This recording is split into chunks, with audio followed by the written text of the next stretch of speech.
Hello dear all, I am Santosh Wagh and welcome to channel learn इल by Sandhya Wagh. आज आपण पाहणार आहोत क्लास 10 मॅथमॅटिक्स पार्ट 1 मधील प्रॉब्लेम सेट 4B आणि चॅप्टर आहे financial planning. Problem set 4B मधील आधीचे 5 क्वेश्चन्स आपण आधीच्या व्हिडिओमध्ये सॉल्व्ह केलेले आहेत. आता ह्या व्हिडिओमध्ये आपण क्वेश्चन नंबर 6, क्वेश्चन नंबर 7 आणि क्वेश्चन नंबर 8 सॉल्व्ह करणार आहोत. क्वेश्चन नंबर 6 आपण रीड करूया आणि व्यवस्थित समजून घेऊया. श्रीमती मीता Agarwal invested rupees 10,200 when market value of share is rupees 100. She sold 60 shares when the market value was rupees 125 and sold remaining shares when the market value was rupees 90. म्हणजे या ठिकाणी 3 trade झालेले आहेत. एक परचेस केलेला आहे. परचेस केल्यानंतर त्यांची इन्व्हेस्टमेंट अमाऊंट आपल्याला माहिती आहे, त्यावरनं नंबर ऑफ शेअर्स आपल्याला कॅल्क्युलेट करावे लागतील आणि परचेस केल्यानंतर जे शेअर्स आलेले आहेत त्यातले 60 शेअर्स हे सेल केलेले आहेत जेव्हा मार्केट व्हॅल्यू 125 असणार आहे. म्हणजे सुरुवातीला परचेस करताना मार्केट व्हॅल्यू 100 आहे, नंतर 60 शेअर सेल करताना मार्केट व्हॅल्यू जास्त आहे म्हणजे आणि जे रिमेनिंग शेअर्स आहे ते जेव्हा सेल केले त्यावेळी मार्केट व्हॅल्यू किती आहे रुपीज 90. म्हणजे रिमेनिंग शेअर्स जे डिस्काउंटमध्ये सेल केलेले आहेत. अशा पद्धतीने 3 ट्रेड झालेले आहेत. परचेसचा ट्रेड झालेला आहे, नंतर सेलिंगचे 2 ट्रेड आहेत. एका ट्रेडमध्ये 60 शेअर्स ट्रेड सेल केलेले आहेत आणि दुसऱ्या ट्रेडमध्ये रिमेनिंग शेअर्स सेल केलेले. परंतु सी पेड 0.1 ब्रोकरेज, कारण आपल्याला माहिती की प्रत्येक ट्रेडला ब्रोकरेज द्यावं लागतं आणि त्या ब्रोकरेजवर जीएसटी देखील असतो, परंतु ह्या एक्झाम्पलमध्ये जीएसटी दिलेलं नाही, त्यामुळे आपण फक्त ब्रोकरेज कन्सिडर करणार आहोत. For each trading find weather C made profit or loss and how much. किती प्रॉफिट किंवा लॉस झालेला आपल्याला कॅल्क्युलेट करायचं आहे. कॅल्क्युलेट करण्यासाठी आपल्याला टोटल इन्व्हेस्टमेंट माहीत पाहिजे, त्यानंतर सेल केल्यानंतर किती अमाऊंट रिसिव्ड झालेली ती आपल्याला माहीत पाहिजे. तर 3 ट्रेडमध्ये आपण कॅल्क्युलेशन करणार आहोत. ट्रेड वन जो असणार आहे तो परचेसचा आहे, कारण सेल परचेस केलेली आहे. इन्व्हेस्टमेंट अमाऊंट आपल्याला माहिती, त्यावरून नंबर ऑफ शेअर्स आपल्याला कॅल्क्युलेट करावं लागतील. नंबर ऑफ शेअर्स आपल्याला कॅल्क्युलेट करावं लागतील आणि हे नंबर ऑफ शेअर्स एकदा आपण कॅल्क्युलेट केले की त्यातले सेकंड ट्रेड जो होणार आहे त्या सेकंड ट्रेडमध्ये 60 शेअर्स हे सेल केलेले आहेत. 60 शेअर्स हे सेल केलेले, त्यावेळी मार्केट व्हॅल्यू ही प्रीमियममध्ये आहे. शेअरची व्हॅल्यू किती प्रीमियम म्हणजे मार्केट व्हॅल्यू जास्त आहे, 125 आहे. या ठिकाणी मार्केट व्हॅल्यू किती परचेस करताना 100 आहे. नंतर 60 शेअरसाठी मार्केट व्हॅल्यू 125 आहे आणि रिमेनिंग शेअर्स जे आहेत त्याला आपण ट्रेड 3 म्हणणार. त्या तिसऱ्या ट्रेडमध्ये रिमेनिंग शेअर्स आपण सेल केलेले आहेत, त्यावेळी मार्केट व्हॅल्यू ही डिस्काउंटमध्ये शेअरची व्हॅल्यू काय आहे रुपीज 90 आहे, म्हणजे डिस्काउंटमध्ये शेअर सेल केलेले. तर आपल्याला या ठिकाणी इन्व्हेस्टमेंट माहिती आहे आपल्याला 10,200, परंतु ही इन्व्हेस्टमेंट आहे यामध्ये ॲडिशनल एक इन्व्हेस्टमेंट असणार आहे आपल्याला द्यावी लागणार आहे, ते म्हणजे ट्रेड जो 0.1 ब्रोकरेज आहे तो आपल्याला द्यावा लागणार आहे. याच्यामध्ये तो ब्रोकरेज ॲड होणार आहे. ती सपोज ती काहीतरी एक अमाऊंट असणार आहे. हा ब्रोकरेज किती 0.1नी कॅल्क्युलेट करावा लागणार आहे, तो माझ्यामध्ये ते 10.2 एवढं रुपीज येणार आहे. हा ब्रोकरेज ॲड केल्यानंतर आपल्याला टोटल इन्व्हेस्टमेंट मिळणार आहे आणि सेल केल्यानंतर हे दोन्ही ट्रेड केल्यानंतर आपल्याला किती अमाऊंट रिसिव्ड आहे ती मिळणार आहे. आता रिसिव्ड अमाऊंट आणि इन्व्हेस्टमेंट अमाऊंट या दोन्ही जर आपण कम्पेअर केला तर आपल्याला लक्षात येईल की प्रॉफिट झालाय का लॉस झालाय. ह्या रिसिव्ड अमाऊंटमध्ये लक्षात घ्या, जेव्हा ट्रेड आपण करणार आहोत त्यावेळी आपल्याला ब्रोकरेज मायनस करावं लागणार आहे. सेकंड थर्ड ट्रेडमध्ये देखील ब्रोकरेज मायनस करावं लागणार आहे आणि त्यानंतर कॅल्क्युलेशन करावं लागणार आहे. एक रफ आयडिया तुम्हाला आली असेल. फेअरमध्ये आपण व्यवस्थित लिहिणार आहोत आणि लिहिताना परत एकदा व्यवस्थित समजून घेणार आहोत. तर आपण सोल्युशन स्टार्ट करूया. तर सुरुवातीला आपण गिवन लिहून घेऊया. टोटल इन्व्हेस्टमेंट आपल्याकडे आहे रुपीज 10,200, परंतु यामध्ये आपल्याला ॲड करावं लागणार आहे ब्रोकरेज. लक्षात घ्या, ब्रोकरेज ॲड करावं लागणार आहे म्हणजे आपल्याला ओव्हरऑल इन्व्हेस्टमेंट मिळणार. ब्रोकरेज किती 0.1% आहे टोटल इन्व्हेस्टमेंट. याच्या 10,200च्या 0.1% आपल्याला ब्रोकरेज ॲड करायचं आहे. नंतर market value of share during the purchase. पहिला जो ट्रेड आहे परचेसचा त्यावेळी मार्केट व्हॅल्यू रुपीज 100 आहे. नंतर सेकंड ट्रेड जो आहे म्हणजे सेलचा ट्रेड आहे त्यावेळी 60 शेअर्स हे सेल केलेले आहेत, त्यावेळी मार्केट व्हॅल्यू किती 125 आहे म्हणजे प्रीमियममध्ये आहे. आणि नंतर तिसरा ट्रेड आहे तो पण सेलचा आहे म्हणजे रिमेनिंग शेअर्स सेल केलेले, त्यावेळी मार्केट व्हॅल्यू रुपीज 90 आहे म्हणजे सुरुवातीला जे आपण घेतलेले आहे त्यापेक्षा कमी आहे. तर लक्षात घ्या हे 3ही ट्रेड आहेत. 3ही ट्रेडमध्ये आपल्याला कॅल्क्युलेशन करायचे आहेत आणि एक एक व्हॅल्यू आपण पुट करूया. आणि त्यानंतर ब्रोकरेज रेट दिलेला आहे 0.1%. आणि आपल्याला जे कॅल्क्युलेट करायचं आहे टू फाइंड काय करायचं आहे, प्रॉफिट और लॉस आफ्टर ओव्हरऑल ट्रान्झॅक्शन किंवा ट्रेड ते म्हणणार. ट्रेडिंग जे झालेले आहे तर ओव्हरऑल ट्रेडिंगमध्ये आपल्याला प्रॉफिट झाला का लॉस झाला. एक लक्षात घ्या, या ठिकाणी मी जरी म्हटलं की सेल प्रीमियममध्ये केलेला किंवा डिस्काउंटमध्ये केलेला आहे, तर या ठिकाणी आपल्याला फेस व्हॅल्यू माहीत नाही. आपण रेफरन्स कसला घेतलेला आहे, परचेस जी व्हॅल्यू आहे त्याच्या रेफरन्सनी आपण म्हटलेलं आहे की जेव्हा परचेस सेल करताना जास्त व्हॅल्यूनी सेल केला आहे म्हणजे प्रीमियमनी सेल केला आहे, आणि जेव्हा सेल करताना परचेसपेक्षा कमी व्हॅल्यूनी केला आहे म्हणून डिस्काउंट असं मी उल्लेख केलेला आहे. ॲक्च्युली प्रीमियम आणि डिस्काउंट हे वर्ड्स फेस व्हॅल्यूशी रिलेटेड असतात. या ठिकाणी फेस व्हॅल्यू आपल्याला दिलेली नाही, आपण रेफरन्ससाठी फक्त जेव्हा परचेसची शेअरची व्हॅल्यू आहे ती आपण घेतलेली.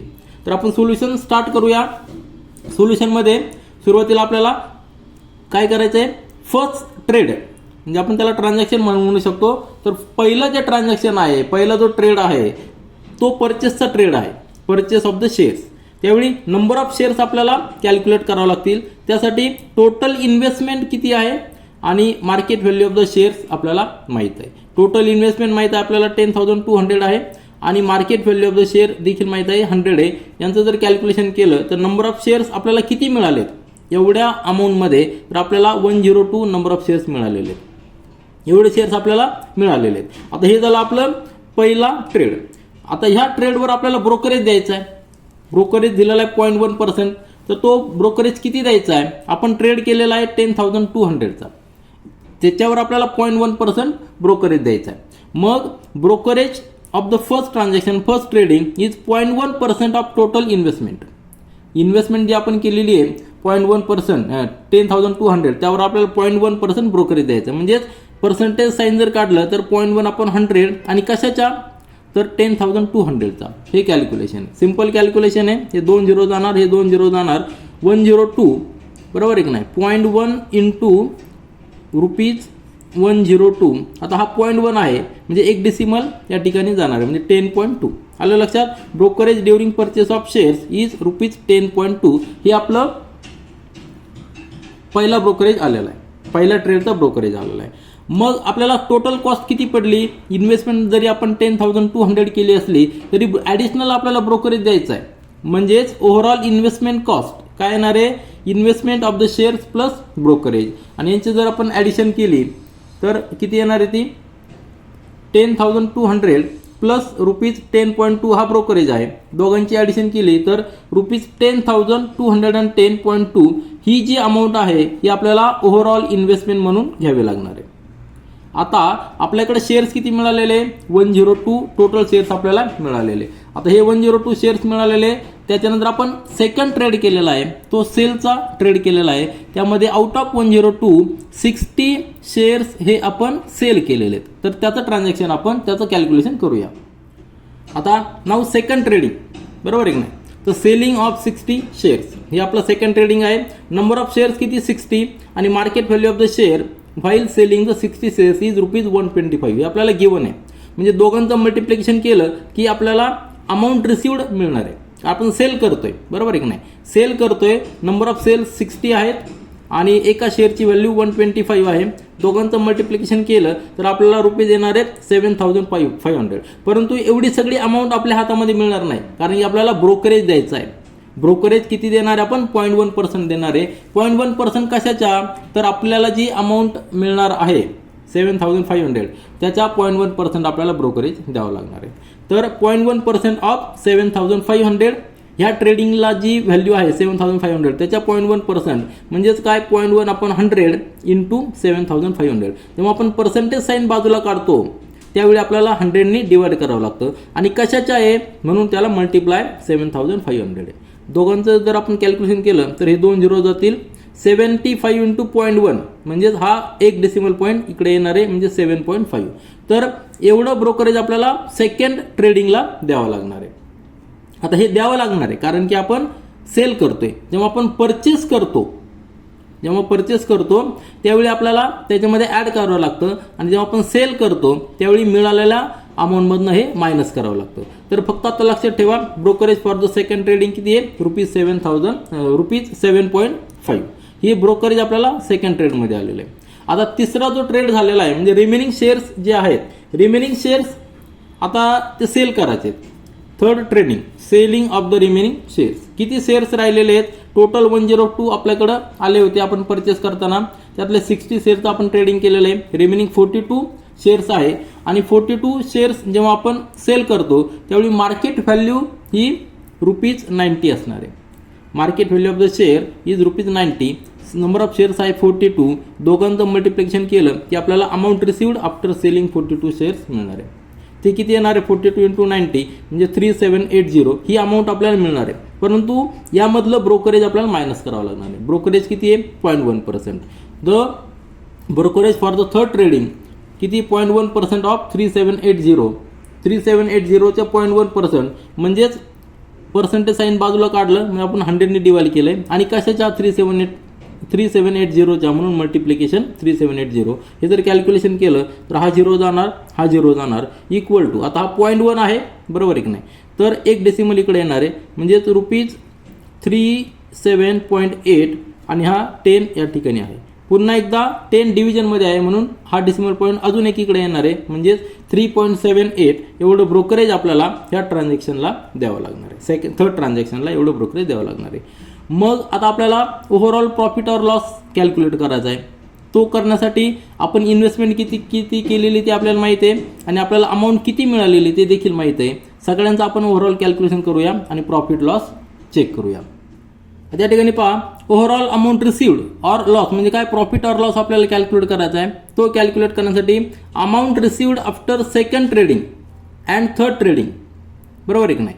आता हे प्रॉफिट ऑर लॉस काढण्यासाठी आपण काय करणार? किती अमाऊंट आपल्याला मिळालेली आहे ती आपण या ठिकाणी कॅल्क्युलेट करूया. ती कशी कॅल्क्युलेट करणार? Amount received after second trading and third trading he amount आपण ॲड करणार आणि त्यातनं सबट्रॅक्ट करायचं आहे brokerage for second and third trading. Simple formula आहे तो या ठिकाणी आपण लिहूया. आपल्याला पहिल्या सेकंड ट्रेडिंगमध्ये अमाऊंट मिळालेली 7500, थर्ड ट्रेडिंगमध्ये 3780 ही अमाऊंट रिसिव्ड आहे परंतु आपल्याला ब्रोकरेज द्यायचा आहे. पहिल्या सेकंड ट्रेडिंगमध्ये 7.5 आणि थर्ड ट्रेडिंगमध्ये 3.78. हा जर मायनस केला तर आपल्याला ओव्हरऑल अमाऊंट रिसिव्ड मिळणार आहे. त्यावरून आपण प्रॉफिट ऑर लॉस हे कॅल्क्युलेशन करू शकतो बरोबर आहे की नाही. तर ओव्हरऑल अमाऊंट रिसिव्ड किती आलेली आहे? 11,268.72. ही सगळी अमाऊंट हे कॅल्क्युलेशन केल्यानंतर एवढी अमाऊंट येणार आहे. याला आपण सेकंड इक्वेशन दिलेलं आहे. आता फर्स्ट इक्वेशनमध्ये आपण किती इन्व्हेस्टमेंट केलेली आहे ती कॅल्क्युलेट केलेली आहे. आता from equation first and second we can say see made profit during the trading. आता फर्स्ट इक्वेशनमध्ये तुमच्या लक्षात आलं असेल की आपण पाहिलं होतं फर्स्ट इक्वेशन जर या ठिकाणी आपण पाहिलं चेक केलं तर आपल्याला येईल की टोटल इन्व्हेस्टमेंट आपण किती केलेली आहे. तर टोटल इन्व्हेस्टमेंट जी आपण केली तर या ठिकाणी पुन्हा एकदा पेज पहा. या ठिकाणी फर्स्ट इक्वेशन आपण लिहिलं होतं की टोटल इन्व्हेस्टमेंट जी आहे टोटल इन्व्हेस्टमेंट आपण केली होती ती ओव्हरऑल इन्व्हेस्टमेंट कॉस्ट जी आपल्याला आलेली होती ती ₹10,210.2 आणि आत्ता जी अमाऊंट आपल्याकडे आलेली आहे आत्ता जी अमाऊंट आपण ही पाहतोय ही टोटल अमाऊंट होती इन्व्हेस्टमेंटची 10,210.2 आणि रिसिव्ड अमाऊंट आहे ती 11,268.72 ही आपल्याला मिळालेली आहे आणि ही आपण इन्व्हेस्टमेंट केलेली. इक्वेशन फर्स्ट आणि सेकंड कम्पेअर करा तर दोन्ही इक्वेशन जर आपण कम्पेअर केलं तर आपल्या लक्षात येईल की आपल्याला प्रॉफिट झालेला आहे कारण आपल्याला जास्त अमाऊंट मिळालेली आपण कमी इन्व्हेस्टमेंट केलेली. दोन्हीतला जर डिफरन्स पाहिला तर तो किती आलेला आहे? 1058.52. म्हणजे हा जो प्रॉफिट आहे हा प्रॉफिट आपण कसा कॅल्क्युलेट केला आहे? Overall amount received minus overall investment cost दोन्हीतलं सबट्रॅक्शन केलं तर आपल्याला प्रॉफिट मिळालेला आहे. म्हणजेच याचा अर्थ काय झालेला? ओव्हरऑल ट्रेडिंगमध्ये आपल्याला काय झालेलं आहे? प्रॉफिट झालेलं आहे. त्यानंतर प्रॉब्लेम सेट 4B मधील क्वेश्चन नंबर 7 पहा. Market value of shares and dividend declared by two companies is given below. Face value is same and it is ₹100 for both the shares. Investment in which company is more profitable. दोन companies आहेत, दोन ठिकाणी investment केलेली आहे. प्रत्येक कंपनीची face value ही face value fix आहे आणि ती ₹100 आहे. हे आपल्याला गिवन आहे. फक्त मार्केट व्हॅल्यू चेंज झालेली आहे आणि डिव्हिडंड त्यांनी जो डिक्लेअर केलेला तो देखील चेंज झालेला आहे. तर आपल्याला फाइंड आउट करायचं की investment in which company is more profitable.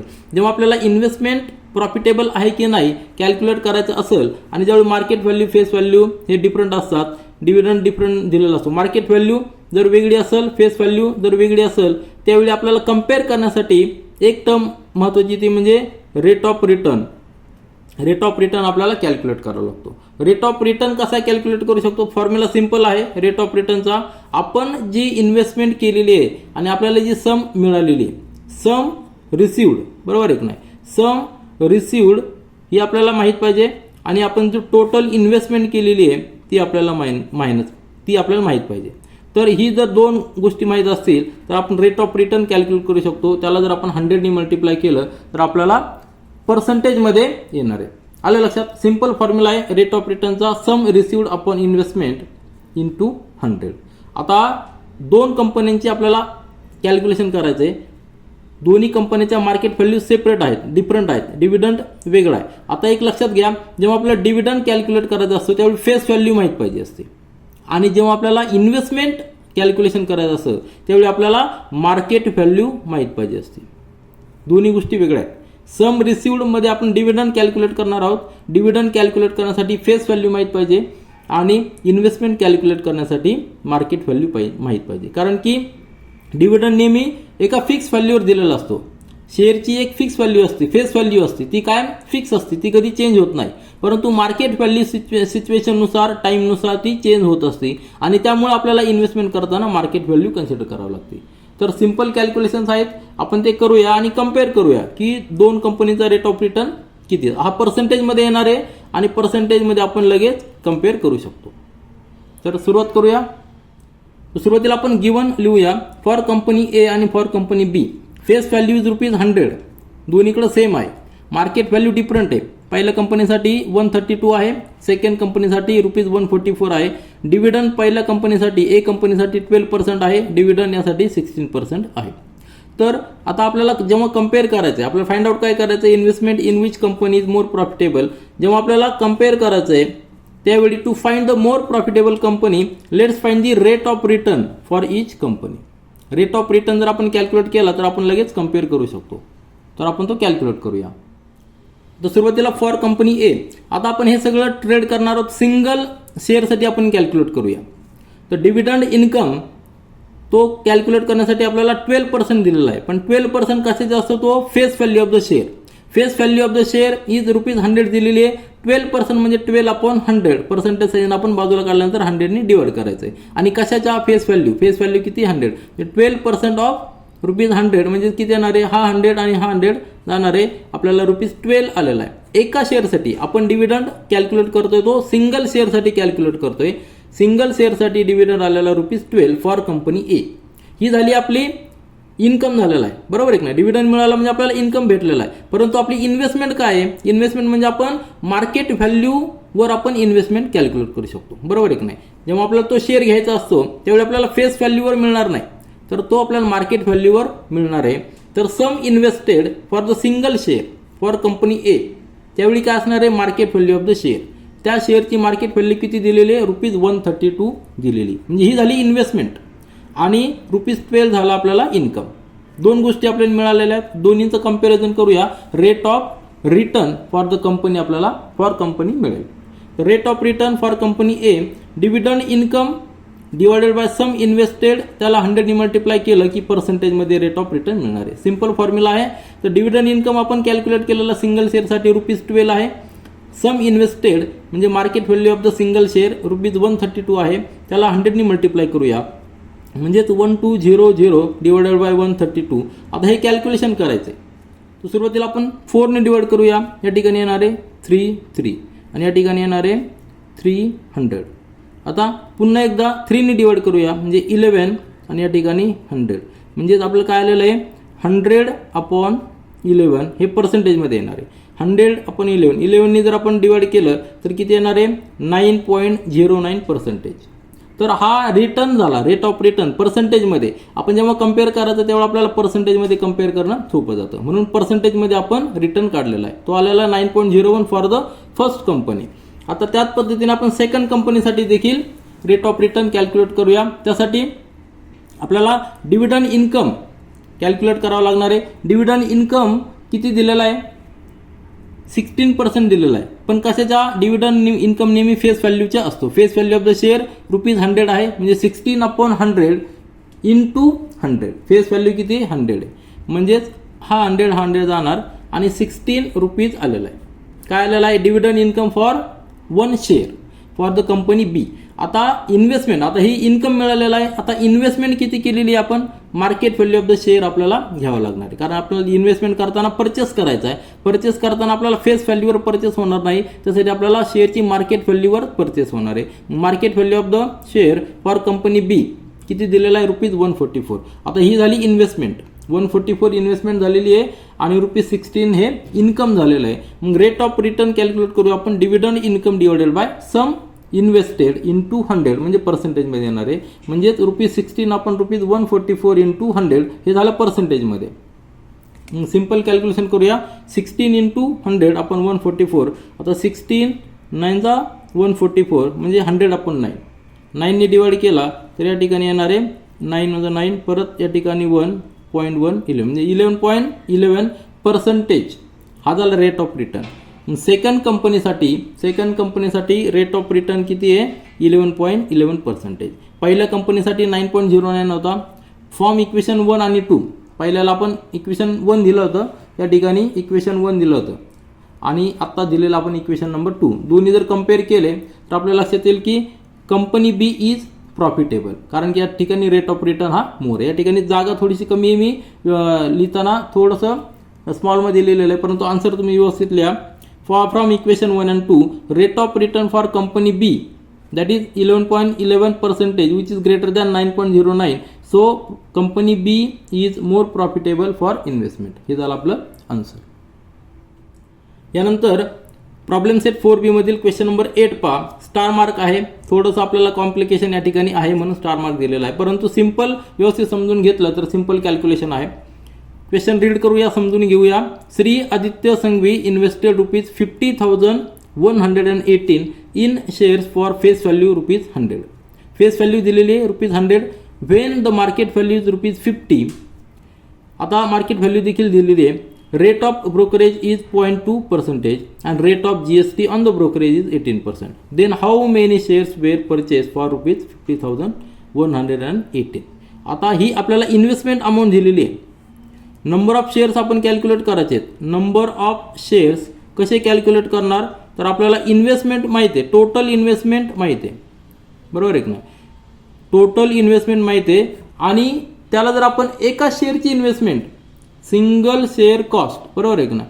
Single share cost जर आपण त्याला डिवाइड केलं तर आपल्याला नंबर ऑफ शेअर्स मिळणार आहे. या ठिकाणी सगळ्यात महत्त्वाचं काय आहे? सिंगल शेअर कॉस्ट आपल्याला कॅल्क्युलेट करता आली पाहिजे. सिंगल शेअर कॉस्ट कशी कॅल्क्युलेट करणार? त्या ठिकाणी आपल्याला सगळ्या गोष्टी दिलेल्या आहेत. मार्केट व्हॅल्यू आपल्याला दिलेली आहे, त्या मार्केट व्हॅल्यूवर आपल्याला ब्रोकरेज देखील द्यायचं आहे. 0.2% ब्रोकरेज द्यायचा आहे आणि जो काय ब्रोकरेज देणार आहे त्या ब्रोकरेजवर आपल्याला 18% GST देखील द्यायचा आहे. म्हणजे सगळ्या गोष्टी म्हणजे market value plus brokerage plus GST ह्या सगळ्या ॲड करून आपल्याला एका शेअरची परचेस कॉस्ट मिळणार आहे, परचेस प्राईस मिळणार आहे. म्हणजेच आपल्याला इन्व्हेस्टमेंट जरी माहीत असली, मार्केट व्हॅल्यू जरी माहीत असली, तरी शेअरची परचेस कॉस्ट कॅल्क्युलेट करावं लागणार आहे. परचेस कॉस्ट कॅल्क्युलेट करण्यासाठी जी परचेस कॉस्ट आहे शेअरची, परचेस कॉस्ट कशी कॅल्क्युलेट करणार आहे? तर market value of the share plus brokerage येणार आहे, ब्रोकरेज पर शेअर. आता एका शेअरचे आपण कॅल्क्युलेट करणार आहे आणि त्या ब्रोकरेजवर GST देखील कॅल्क्युलेट करायचं आहे. या तिन्ही गोष्टी आपल्याला कॅल्क्युलेट करावं लागणार आहे. त्यावेळी आपल्याला एका शेअरची परचेस कॉस्ट मिळणार आहे आणि एका शेअरची परचेस कॉस्ट मिळाली की टोटल इन्व्हेस्टमेंटला त्याने डिवाइड करायचं आहे, नंबर ऑफ शेअर्स आपल्याला मिळणार आहे. म्हणून जरी कॉम्प्लिकेशन असलं तरी व्यवस्थित कॅल्क्युलेशन करूया आणि एक्झाम्पल सॉल्व्ह करूया. गिवन या ठिकाणी आपण लिहून घेतलेलं आहे. टोटल इन्व्हेस्टमेंट आपल्याकडे आहे ₹50,118. Face value of the share आहे ₹100. Market value of the share आहे ₹50. या ठिकाणी पहा, आता फेस व्हॅल्यू दिलेली आहे, परंतु ह्या फेस व्हॅल्यूचा आपल्याला या एक्झाम्पल सॉल्व्ह करताना कुठेही उपयोग नाही, कारण की फेस व्हॅल्यूचा उपयोग आपल्याला कधी होतो? जेव्हा आपल्याला अमाऊंट रिसिव्ड करायची असते, डिव्हिडंड घ्यायचा असतो, त्यावेळी फेस व्हॅल्यूचा उपयोग होतो. आणि परंतु जेव्हा आपल्याला इन्व्हेस्टमेंट कॅल्क्युलेट करायची असते त्यावेळी आपल्याला मार्केट व्हॅल्यूची गरज पडते. त्या दोन गोष्टी नेहमी लक्षात ठेवायचं, आपलं कॅल्क्युलेशन व्यवस्थित राहणार आहे. तर ब्रोकरेज रेट दिलेला आहे 0.2%. ब्रोकरेज रेट हा नेहमी मार्केट व्हॅल्यूवर असतो, कारण की त्यावर आपण ट्रेडिंग करत असतो. मार्केट व्हॅल्यूवर ट्रेडिंग करतो म्हणजे सेल किंवा परचेस करताना मार्केट व्हॅल्यू असते, म्हणून ब्रोकरेज रेट हा नेहमी मार्केट व्हॅल्यूवर असतो. आणि जीएसटी ऑफ ब्रोकरेज म्हणजे जीएसटी ऑन ब्रोकरेज पाहिजे. जीएसटी ऑन ब्रोकरेज किती? 18%. ब्रोकरेज वर आपल्याला जीएसटी द्यायचा असतो, मार्केट व्हॅल्यूवर ब्रोकरेज द्यायचं असतं. ह्या गोष्टी आपण लक्षात ठेवायच्या. आता ह्या सगळे इन्फॉर्मेशन घेतलेली आहे. फाइंड आउट करायचं आपल्याला नंबर ऑफ शेअर्स परचेस. त्यासाठी एक फॉर्म्युला आपल्याला माहिती आहे, तो फॉर्म्युला आपण रफमध्ये देखील पाहिलेला की नंबर ऑफ शेअर्स परचेस कसे कॅल्क्युलेट करणार. टोटल इन्व्हेस्टमेंट अमाऊंट आपल्याला माहिती आहे, त्याला जर आपण purchase cost of single share म्हणजे एका शेअरची कॉस्ट किती आपल्याला पडती त्याने जर डिवाइड केलं तर नंबर ऑफ शेअर्स आपल्याला कॅल्क्युलेट करता येतील. हा फॉर्म्युला आहे. या फॉर्म्युल्यामध्ये आपल्याला टोटल इन्व्हेस्टमेंट माहीत आहे, फक्त आपल्याला जो purchase cost of single share calculate करायची ते आपण कॅल्क्युलेट करूया.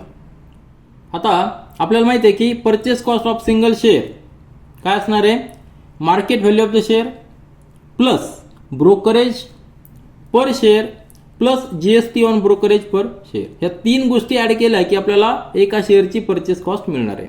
त्यातला let's calculate brokerage per share. आपल्याला मार्केट व्हॅल्यू माहीत आहे, मग ब्रोकरेज कॅल्क्युलेट करायचा आहे पर शेअर. ब्रोकरेज रेट दिलेला 0.2%, पण कशाच्या? मार्केट व्हॅल्यूवर असतो. नेहमी लक्षात ठेवा ब्रोकरेज हा मार्केट व्हॅल्यूवर असतो. तर 0.2% of market value, 0.2% percentage sign आपण काढतो म्हणजे 100ने डिवाइड करायचं, इंटू कशाच्या? Market value. मार्केट व्हॅल्यू किती आहे? ₹50. यांचं मल्टिप्लिकेशन करा, बरोबर आहे की नाही.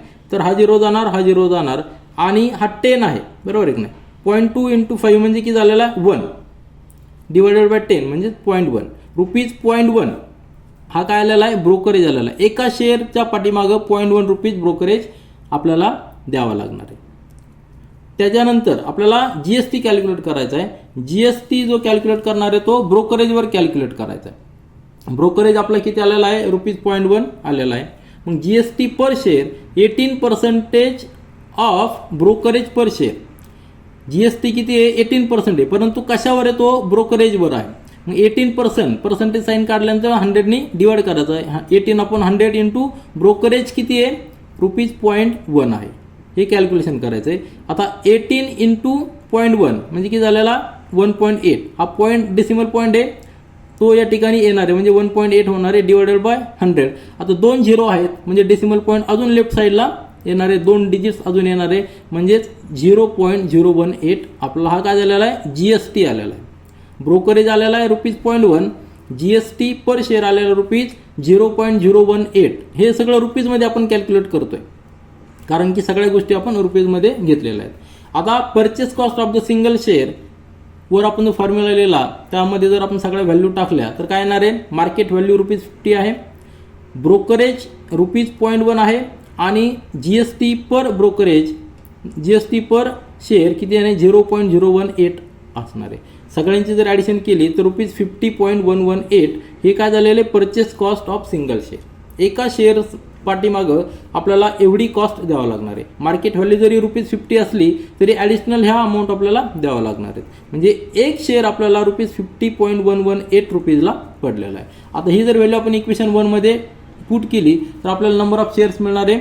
Number of shares purchase is equal to total investment किती आपली? ₹50,118 डिवायडेड बाय एका शेअरची परचेस कॉस्ट किती? 50.118. आता या ठिकाणी डेसिमल पॉईंट आहे, 3 डिजिट्स आफ्टर डेसिमल पॉईंट आहेत. हे जर कॅल्क्युलेशन केलं तर काय येणार आहे? म्हणजे हे 3 डिजिट्स जर आपण इकडे घेतले तर काय येणार आहे?